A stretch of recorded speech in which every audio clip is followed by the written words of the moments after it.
झालीस fresh? Sorry ma'am. Action.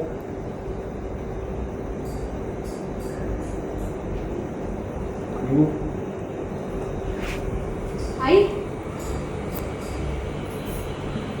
आई हां झालीस fresh? मी काहीतरी खायला देते. नाही नाही नाही मला नको खायला.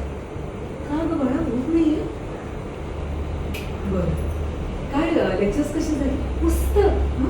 तू तुला माहिती आहे ते सर एवढे छान समजत होते ना की असं वाटलं की तू ऐकतच राहा. म्हणून उशीर झाला तरी. बरं आई ऐक ना मला खरं सांग तू कसला विचार करतेस का म्हणजे तू नॉर्मली अशी बसून राहत नाहीस. नाही अगं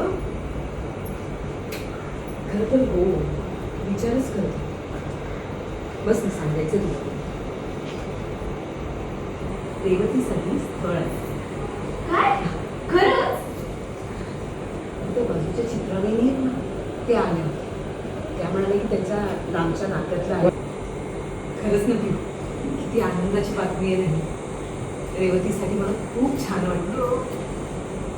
हो अविनाशला असं वाटलं म्हणजे किती आनंदाची बातमी आहे.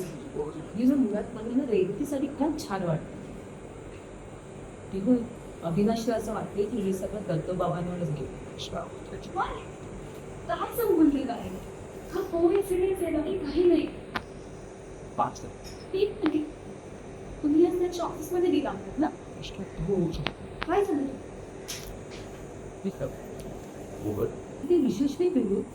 मी आणि आत्या गेलो त्यांच्या ऑफिसमध्ये. माहिती एवढ्या बायका होत्या तिकडे आणि एकदम भरभरून बोलत होत्या बाबांबद्दल. किती कौतुक करत होत्या. तुम्ही काय बोलतो? आम्ही काय नाही त्यांनी नाही मला असं वाटलं की ते रेवतीला आज बोलण्याची त्यांनी मला आज बोलवलं.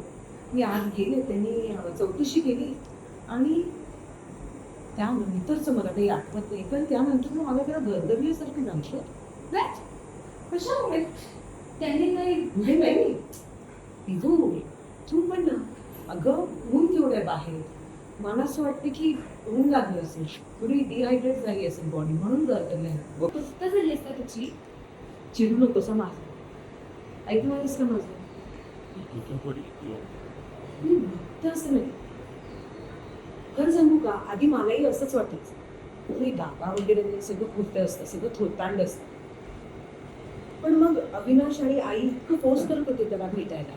त्यांची इतकी इच्छा होती ती इतकी आनंदी होते म्हटल्यावर मी म्हटलं की चला भेटून बघितलं. दादानेही होकार दिला. हा जेव्हा मला प्रत्यय आला ना